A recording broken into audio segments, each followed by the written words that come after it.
Welcome to Process to Profitability, a podcast all about the tools and strategies you need to serve your clients and grow your small business, hosted by me, Samantha Mabe of Lemon and the Sea.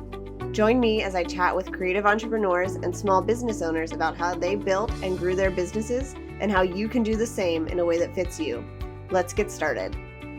You're listening to episode 136 of Process to Profitability. I'm so thrilled to have Nadia back on the show, this time to talk about preparing to hire in your business. We start by covering how you can know it's the right time to hire and the steps you need to take before bringing someone into your business. Nadia talks about budgeting for future hires and choosing between a contractor and an employee. We also discuss how you can evaluate if an employee is giving you a good return on your investment and the mistakes she sees people make when it comes to finances and hiring. Born, raised, rooted, and rising in Richmond, Virginia, Nadia S. Anderson is a believer, a connector, and a dreamer. A proud graduate of Richmond Community High School and the McIntire School of Commerce at the University of Virginia, Nadia is an accounting expert, certified public accountant, and certified wedding and event planner with 20 years of experience. She enjoys sharing her smarts, giving practical advice to boost confidence with money matters, and inspiring others to choose a life they love. As a serial entrepreneur, Nadia supports small business owners and nonprofit organizations through the Anderson Accounting Group. She combines creativity with her business experience to delight and inspire clients and guests of Virginia Grace, an event management company that will reopen in 2022. Later this summer, possibly by the time we're launching this episode, she'll launch Lavender Hill, a co-working space that seeks to be an oasis of ease and enjoyment for entrepreneurs. In all her efforts, Nadia seeks to protect her peace and promote the value of rest and play in the rhythm of productivity. She's currently imagining a resources to help you stress less and chase joy, and BuyBlackRichmond.com, an initiative designed to close the racial wealth gap by cultivating Black excellence. You can find links to all of Nadia's businesses in the show notes. Please leave us a rating and review on Apple Podcasts if you found the episode helpful. It helps more people find the show and helps us to bring on more amazing guests. Hi, Nadia. Thanks for joining me today. Hi, Samantha. Good morning. I'm so excited to have you back on the show, but it's been a while. So could you give everybody an update about who you are and what you've been doing in your business? Sure. I am Nadia Anderson. I am by education and experience an accountant. So I have a small accounting practice. I'm also an event planner. That business has been a bit sleepy for the last year and a half for obvious reasons, but it's coming back up online pretty soon. And right now, I guess I will also say that I am a commercial property owner. I closed on a space on June 1st, and so that's where I'm recording from today. And my intent is that this building will be my headquarters and house all my bright ideas, and that I will be able to rent the space to folks for events outdoors, and that I'll also invite other entrepreneurs here to join me. So I guess you could say I'm some sort of multi-passionate, multi-hyphenate entrepreneur, world takeover kind of person. All right. So today we're talking about preparing to hire in your business. And I know you recently hired somebody. So do you want to share a little bit about kind of how you knew it was the right time to do that and how people might know that for their own business? Yeah, so I always encourage people to think about like what are the bottlenecks in your business and what is stopping you from like growing or moving to the next level. And whenever I recognize that I am that bottleneck and that I'm standing in my own way, that's probably a signal that I need to hire someone. So it could be because the business is growing at a pace faster than I'm able to do the work. And of course, there is obviously the option to say no, to slow things down and turn people away. But if you're not into that and you want to lean into the growth, then hiring someone or bringing someone else on your team will allow you to just fit with the work as it's naturally flowing. I think another key sign that it's time to hire somebody is if the business is growing in a way that is outside of your expertise.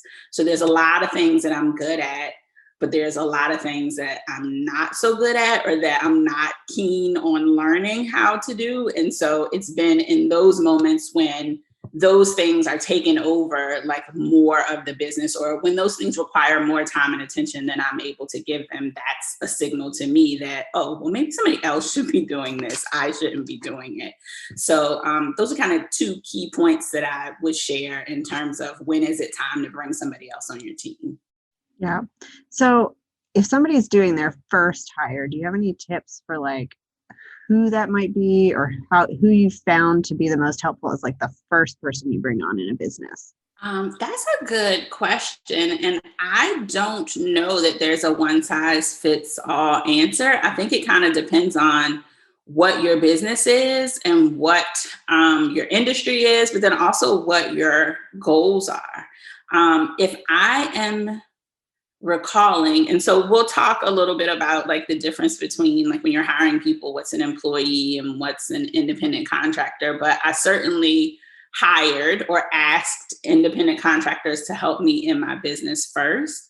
And I'm trying to think about who was the very first person that I paid to do something within the business. And I'm pretty sure it was somebody to help me with like marketing things.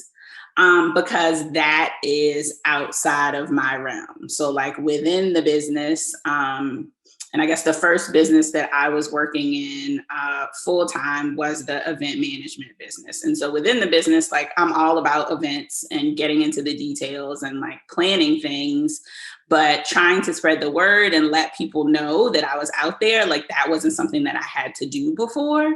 And that I think was my first hire. That might not be true for everyone, but my first hire was someone to help me just spread the message about my business. Yeah, I think that can be a good one. I know my first contractor that I hired was somebody to take some stuff off my plate. So it was a podcast editor to save me a lot of time. And she's much better at doing what she does than I was. Yeah. So I think that's helpful to kind of look at what you need to let go of and what you might not be an expert at. Mm-hmm. All right. So if we're thinking about hiring somebody, whether it's a first person or adding somebody else to our team, what steps do we need to take before we even get to like the putting the job out there stage? So I think before you can even put the job out there, you need to know what the job is. So like, what are the specific duties that you want to assign to someone? And I just kind of start with a bulleted list, or maybe even scribbles on the back of an envelope that are like, these are the things that I'm not good at. These are the things that are not happening at all. These are the things that I would really look for someone with expertise in this area to help me with. And so then sort of like taking that list and organizing them, because maybe some of those things like that you need help with all fit together, and maybe they fit nicely in one role, but maybe they don't. Like maybe they fall into different buckets. So I think just start with a list of what the tasks are, and then maybe do some research to find out like who would take on such tasks. And if that leads you to a particular job description or job title, then I think a little bit more research around what other skills like might encourage someone to do these tasks, or might have someone who is good at those things. Like what are the skills and things that you're looking for? But then also to find out what does the market pay people to do those things. So a lot of times, or specifically before this, so the last person that I hired was an administrative assistant, and I've titled the position executive administrative assistant. So then I went looking for jobs in Richmond that were for executive administrative assistants to see, do the tasks that I have laid out align with that title? And if so, like what is the market paying for these types of people, like, and for these skills? So like acting as if I was looking for a job was kind of what helped me to formulate the job that I put out for someone to fill. That makes sense. Did you find that you had to make tweaks in kind of what skills you were looking for, or change the title based on your research? So I am very specific, and I have specific ideas about a lot of things. And actually, this year, this is the first time that I've hired also. So as a contractor, I hired someone to help me like with the HR, like for my business. So to even screen applicants and to look at the job description before I put it out there and to say, is this reasonable? So in working with that HR consultant, before I hired the executive administrative assistant, which she started in late June, and she's starting very part-time. She will be full-time beginning August 16th. So we can talk more about that too, like how to scale into a position. But before I hired that person, I also hired a staff accountant, and I brought on the HR consultant to help me hire the staff accountant. And I had very specific, basically I wanted their background to match mine. So I said, you know, not only like a college degree, but someone who is, someone who seeks to be a CPA, like isn't a CPA yet, but they've taken like the courses to be a CPA, and someone who has worked in public accounting. So basically I read back my resume and said, here's what I'm looking for. And the HR consultant was like, that's very specific and you're narrowing the pool. Like, are all these things required for the position that you are trying to fill? And she's like, I don't think they are. Like, I think you should adjust a few of these things. So not necessarily because of the research, but I think what I put out for that job specifically was a bit more advanced than what the position called for. And the HR consultant was helpful in pointing that out. Yeah. I love that you hired people to help you hire people. Because this is not like my first time hiring, and I recognize what a time commitment it is. So like another thing to do before you hire someone is to consider, do you even have the time to hire someone? Like there's screening, like there's preparing the job application and then putting it on all these platforms so that people can find it. But then you have to figure out, what is your communication strategy? Like, are you going to call all these people back? Do you send them a canned email? Like, how are you going to let them know what's happening next? And then preparing for interviews and telling people whether they're going to have an interview or not. And then once you've selected someone, like there's training, or like, and maybe training is too formal of a word for me. Like it has been brain dump, right? Because I was the one doing all these things. And so that takes time too, to unload and unpack all of the things that are in your brain that you've been doing, and to trust someone enough to hand them over. And all of those things take time. And just where I am in business right now, like the screening piece, that was just too much of a time taker. So I worked with the HR consultant to come up with, a way to wade through the people who applied. And then the HR consultant contacted people to say you're moving forward or you're not. And then she only presented me with people who met the criteria that we had come up with. So now like the time that I'm investing is significantly less. Yeah, I think that is probably super helpful. Thinking about all the people that apply for jobs like this, that it can be a full-time job, and it is, to figure out like, who do we bring in for an interview? How does that all work? And then, getting them set up for success, because you don't want to hire the wrong person just because you're speeding through it. Yeah. And especially like in the environment that we're in now, I think having this time during the pandemic to be at home and like reconsider what is important to us, that has forced a lot of people. So like some people lost their jobs, right? Because the business shut down, or like restaurants weren't open. And so we couldn't go there. But then some people chose to leave their jobs because what they were doing like wasn't fulfilling. It wasn't important to them anymore. And so right now there's a lot of people on the job market who maybe are making a pivot, or maybe are returning to work after a lot of time like off from work. So what I found is that I got a lot of applicants. And so some of them were qualified like for the position. Some of them were not at all. Some people are just throwing darts, like, I need a job. And so, in this environment right now, it's really important to like know what are the criteria that are important to you and what makes for a good fit on your team.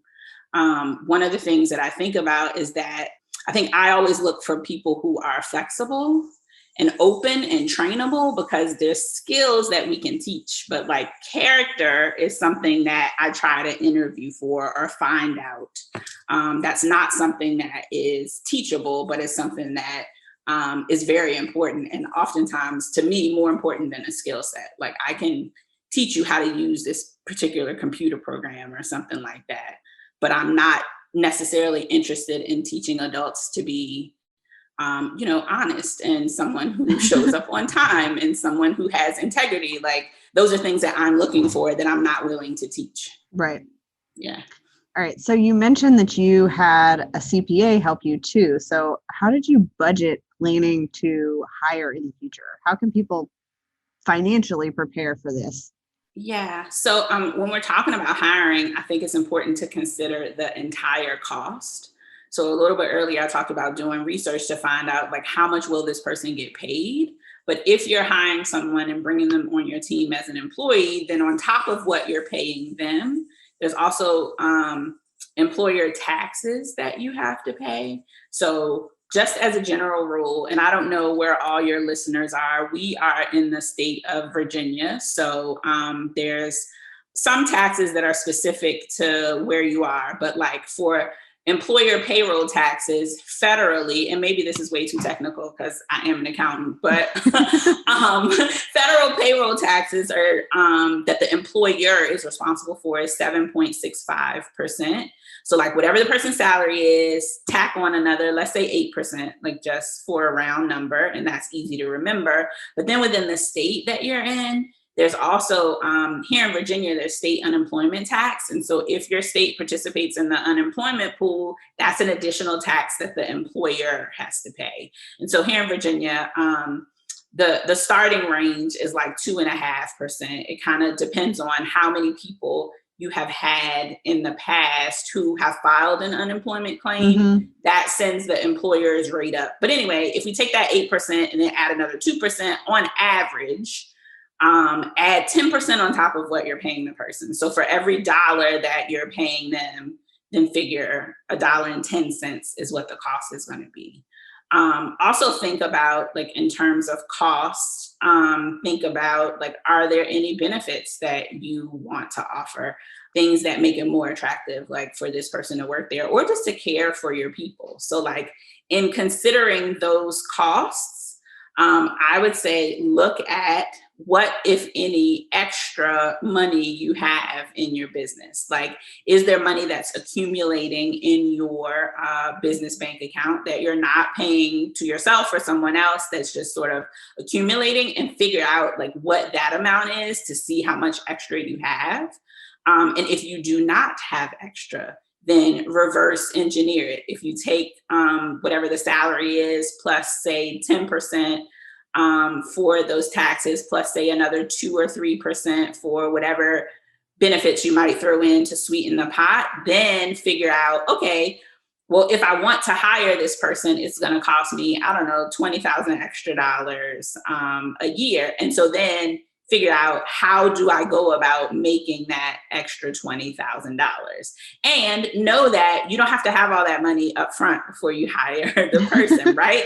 So like break the $20,000 down into like, how much is it per month? I'm going to change my number. And instead of 20, I'm going to say $24,000. And so then say over the course of a year, then that is $2,000 a month. So what can I do to earn an extra $2,000 a month to be able to pay for this person?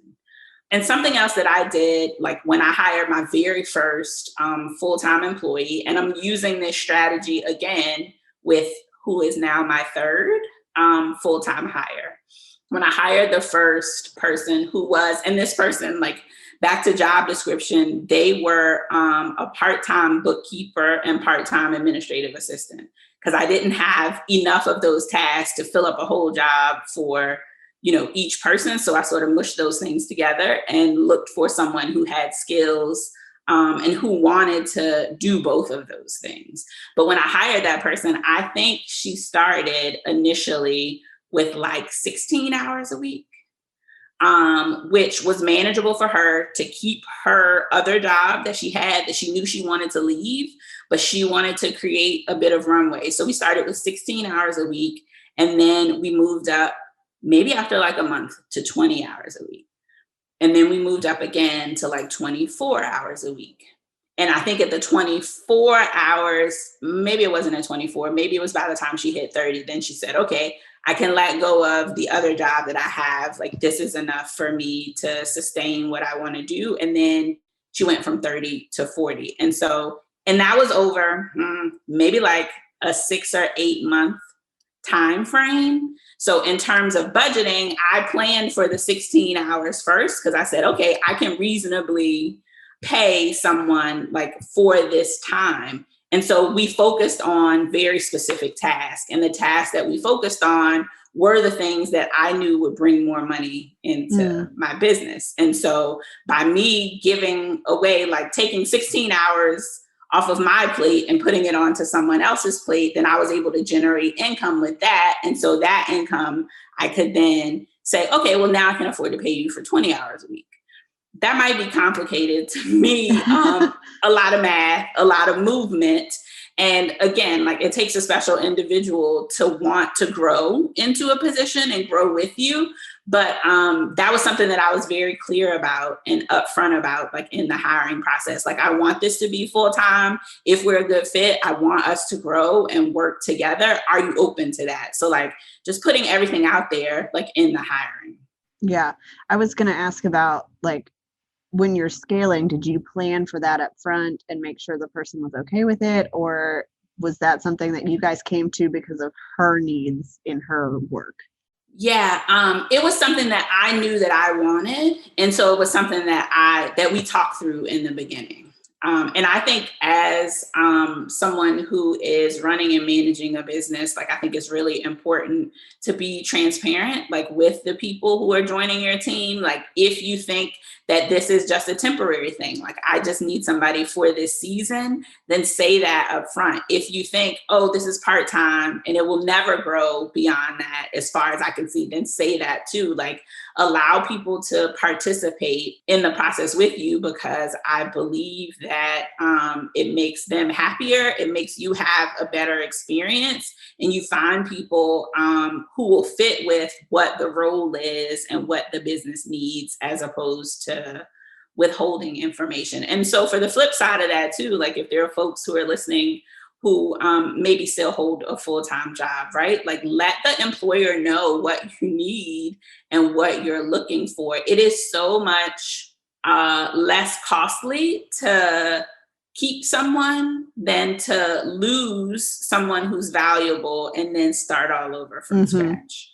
And so don't assume that as the employer, don't assume that people won't be open to whatever it is that you have in mind. But as the employee, don't assume that your employer is going to say no. Like, maybe some things are not possible right now, but that's a conversation that you all can have. Yeah. When was the last time you checked to make sure your website was healthy? The only way to know if your website is serving your business and working correctly is to make maintenance a regular part of your to-do list. I've created a maintenance guide at lemonandthesea.com/maintenance that will help you get a picture of how your website is performing, what's working and what isn't, and the things you can work on improving so that you can continue to show off your expertise and bring in more dream clients. Inside, you'll learn why website maintenance isn't something to put off until next week, 15 tasks you should be doing on a regular basis to maintain your website, and the tasks you need to do weekly, monthly, quarterly, and yearly. Get the guide at lemonandthesea.com/maintenance. So how did you know, or do you have any tips for people who are trying to figure out, like, is this a full-time position? Is this a part-time to full-time position? Like, if we're trying to figure that out in our business so that we can hire that way, how do we know those things? So again, like, my background is that I started my career in public accounting, and I was responsible for tracking my time in 15-minute increments. And so that skill followed me, I'm going to say, until maybe like 3 years ago. I just let it go. And so I've been a full-time, like, entrepreneur for 6 years. Like, and so while working for everyone else, even when it wasn't required. And then when I started working for myself, I kept detailed notes of what I was doing. Maybe you're not as detailed as I am, but have some sort of idea of the things that you're asking someone to do. How long does it take you? And then maybe you dial that time estimate up or down, right? Because if it's something that's not really your skill set, then maybe somebody else can do it in half the time. Like, what do you think? Or if it's something that's very specific to your business, and because you know your business, you're able to do it quickly, maybe you need to turn that up and double the time because someone else who doesn't know your business as well, like, needs more time. So I think kind of start with, what is the task? How long does it take you? If it's something that you're able to observe in other people, then finding out how long does it take them to do it. And that will help sort of point you in the right direction of, okay, well, I have this many hours of work per week or per month or per project or whatever your measurement scale is. Yeah. All right. So you've mentioned you have hired contractors and employees. So can we talk about the difference between the two and how somebody might decide which is the right fit for the position that they are looking to fill? Right. So oftentimes people choose whether to hire someone as an employee or an independent contractor as a matter of ease, like which one has less administrative burden, or as a matter of cost. Like, I don't want to pay payroll taxes, so all my people are going to be independent contractors. That might not be exactly right. There's actually, the IRS like lays out descriptions that help you to decide whether you should classify someone as an independent contractor or an employee. And those qualifiers or characteristics of that job really focus around behavioral control, managerial control, and financial control. So when I say behavioral control, like, who decides what the person is doing from day to day? Who sets the schedule? Who sets the hours? Can they come and go as they please? Can they do it in the middle of the night? Managerial control, like, can the person make decisions on their own, or does everything have to run by you? Is there a specific way that you want things to be done? And so you give them a 10-point checklist and they have to do things this way, or are they able to come up with those things themselves? And then as we talk about financial control, it's like, who sets the rate? How frequently do they get paid? Like, did they come to you and say, this is what I charge? Or did you say, this is how much I'm paying for this thing? And so there used to be like this 20-step like test that the IRS has. And so they're moving away like from those steps specifically. There's been a lot of conversation about this recently. When I say recently, probably within the last 3 years, there was a big like ruling that was passed in California. And then in Virginia, we're in 2021 now. I think it was July of 2019 here in Virginia, where basically the state says, you are assumed to be an employee unless the employer can prove that you are an independent contractor. And how do you prove that? Like, is there a contract in place? How does the person fit within these questions of financial control, managerial control, behavioral control? And so I would encourage folks to look into those things, like when making the decision before hiring, to try to see, where does someone fall? And I'll share, I guess, with you, Samantha, so that maybe you can get it out to your audience. But there is, I created a resource that's just sort of a true false question thing. And so ask yourself these questions about the role that you're hiring for and sort of check the box and then add up all the truths or falses and see if the person leans more towards being an independent contractor or being an employee. So I can share that with you all. Yeah, that'd be great. So once we kind of figured out like who we need to hire, which kind of like is contractor, employee, and we have a budget for it, we've got people ready to interview. Do you have any interview tips that you found to be helpful? I like to ask behavioral questions in an interview. So open-ended things. I always start interviews with a lightning round of questions to learn like more about the person. And it's simple things like, dogs or cats, coffee or tea, like sort of breaking the ice, like to let people be a little bit less nervous. But then when I talk about behavioral questions, then I'm talking about questions that might be a scenario. So one question that I always ask on every interview is about a typical day. And I lay out what a typical day is. And basically in this typical day, everything is on fire and nothing is going right. And then I say, okay, what would you do on a day like this? So like trying to give someone a glimpse into, and it's not really a typical day, right? But it's like worst case scenario, what is happening when I am trying to focus on all these different things. And I have a construction project and, an accounting report that's due and, a bride who's freaking out. Like, this is my real life. Like all these things are happening. And then I say, what would you do? And that helps to sort of figure out, like, I don't know, do we approach problem solving the same way? Could we work through problems together? Like, I'm looking for those types of things. I also ask questions about, I think I ask questions that are stressful, right? Because I think when everything is going right at work, like it's easy to get things done and to get along, but I want to know what happens when things are not so easy and how will we work together then? So my interview questions tend to focus on that. I mean, I feel like I can learn a bit about you by looking at your resume or your past employment experience in terms of tools you've used and that sort of thing. So I don't really ask a lot of questions around that. I want to know how we are going to fit. So I try to find things that'll tell me more about like personality. Yeah. I'd love to know if you have found, because so many of our businesses are personal and it's like you might be hiring your very first employee to come in. Do you find that that's a harder thing to do than if it's for a corporation? Are people prepared to work in that sort of a business, or does it surprise them? So, again, like I'm all about full transparency. And in this last round of hiring, like, so before people got to me for an interview, the HR consultant did a screening. And one of the screening questions was, this is a small company, which means you are working like with the owner directly. Have you ever worked in such an environment? Is that something you think you would enjoy? Do you think that would be problematic? How do you feel about being on a small team and like there is no depth?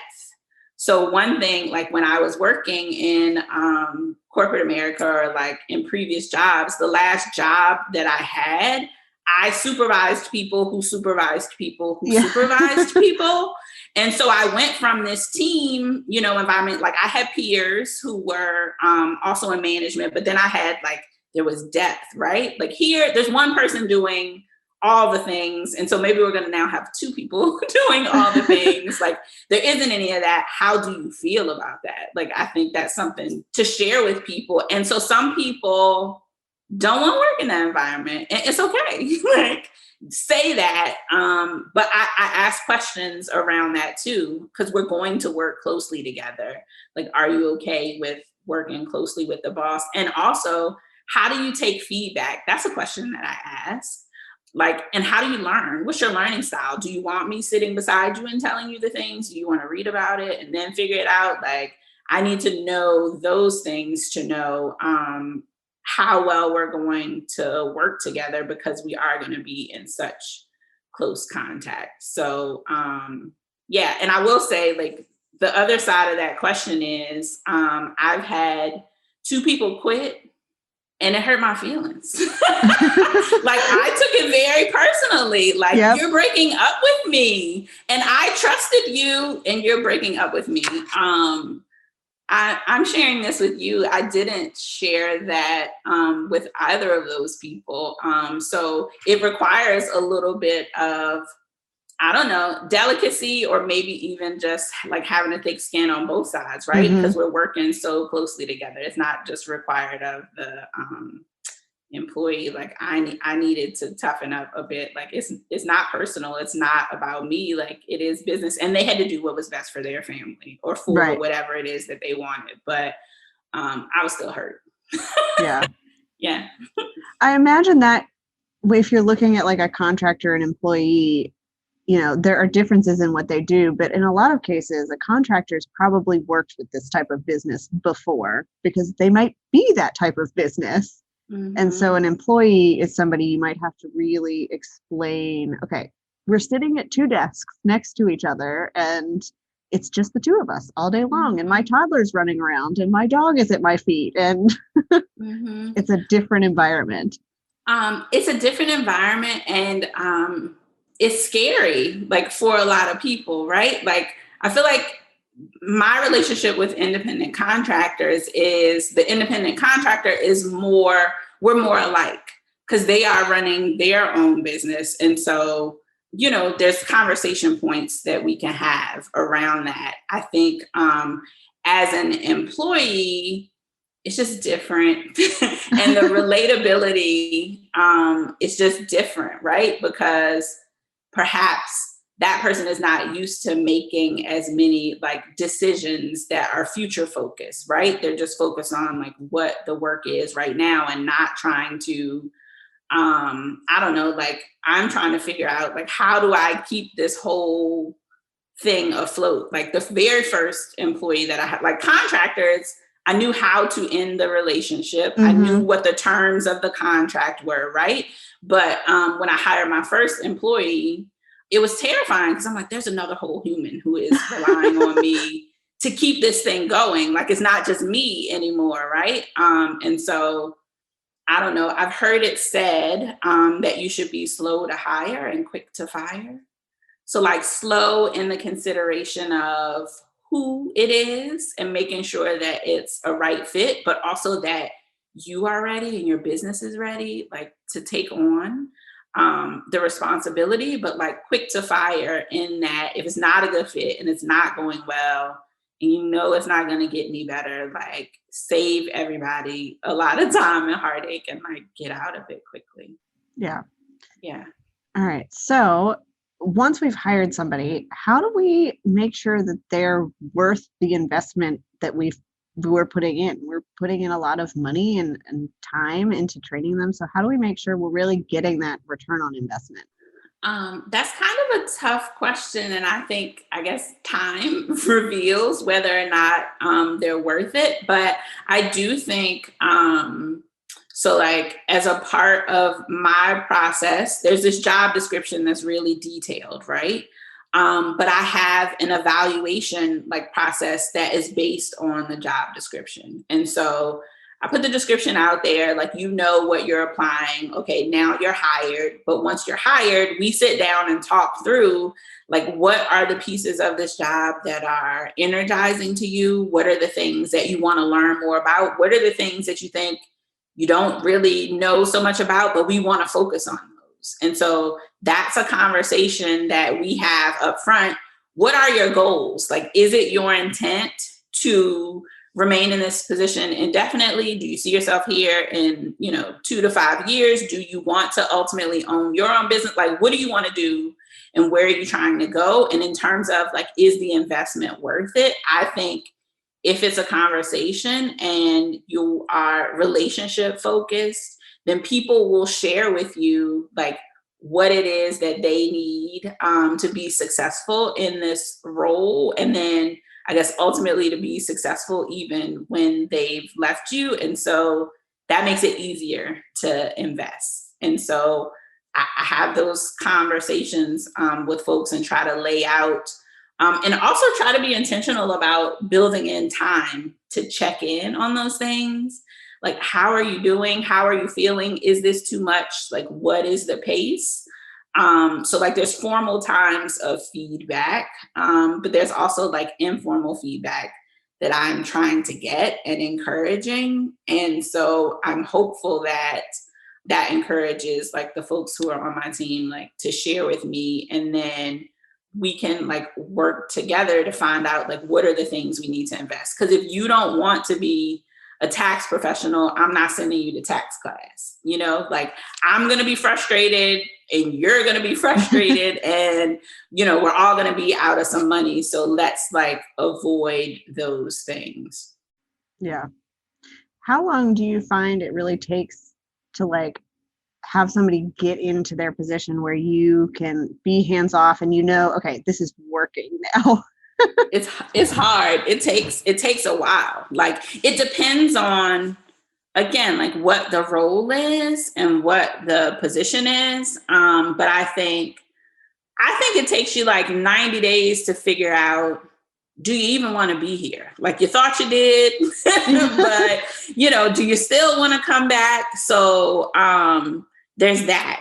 And then I think you need to go through, like, I'm pausing as I think about this, but like, the businesses that I own are cyclical. So like, certain things happen at certain times of the year.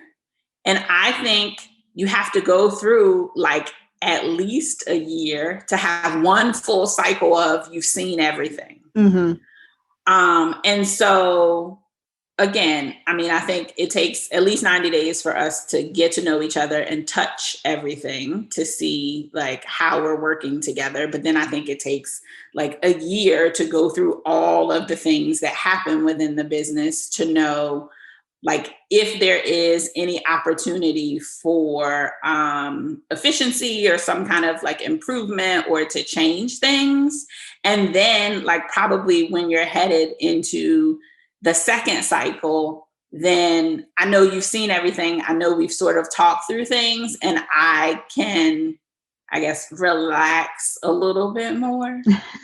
And so I haven't, again, like I'm fairly young in business, like full-time entrepreneurship for 6 years. But in terms of hiring like full-time employees, I'm about 2 years in. So the cycle that I just described to you, I haven't gotten there yet, right? I'm not so relaxed. Like I am very involved still because the business has changed. And then we won't even talk about like over the last like year and a half, what has happened, but all of that plays in. So I'm not yet at the place where I'm completely like hands off trusting, Yeah.